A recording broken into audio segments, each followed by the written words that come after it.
বিসমিল্লাহির রহমানির রহিম।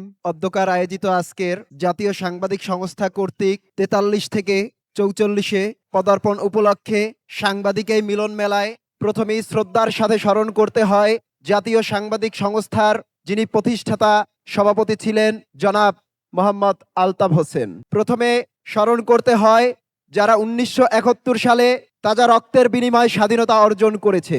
স্মরণ করতে হয় ২৪শে গণ অভ্যুত্থানে আমাদের সেই আহত ভাইদের।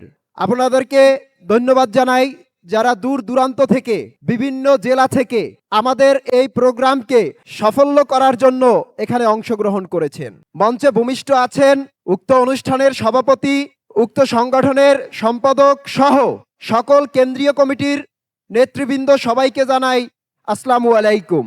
সাংবাদিক সম্পর্কে বলতে গেলে অনেক কথা বলতে হয়। আজ সাগর রুমির তদন্ত প্রতিবেদনের দিকে একটু তাকিয়ে দেখেন। ১০৩ বারের মতন বিজ্ঞ হাইকোর্ট বারবার কিন্তু তাগিদ দিয়েছে, কিন্তু অদ্যাবধি কি আমরা সেই ভাইয়ের বিচার পেয়েছি কিনা?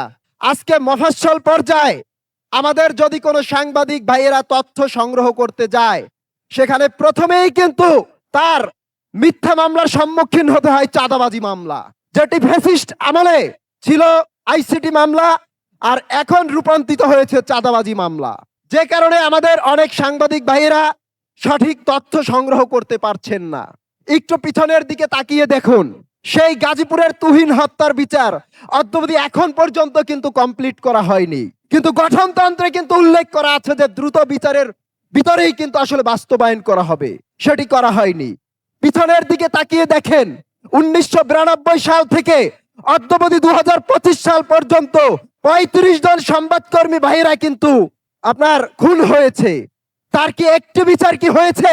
আমাদের বিভিন্ন বক্তা বলে গিয়েছেন যে আসলে একটি দৃষ্টান্তমূলক শাস্তি যদি অপরাধীদেরকে দেওয়া হতো এবং প্রকাশ্যে যদি এই যে আমাদের হাদি ভাইকে যে হত্যা করা হয়েছে, হাদি ভাইয়ের বিচার যে রকমের করা হবে, ঠিক আমাদের যে কোনো একজন সংবাদকর্মীর হত্যার বিচার যদি প্রকাশ্যে করা হয়, তাহলে কিন্তু আমরা কিন্তু এই যে সাংবাদিকদের হত্যা মিথ্যা মামলা থেকে কিন্তু নির্মল হবে।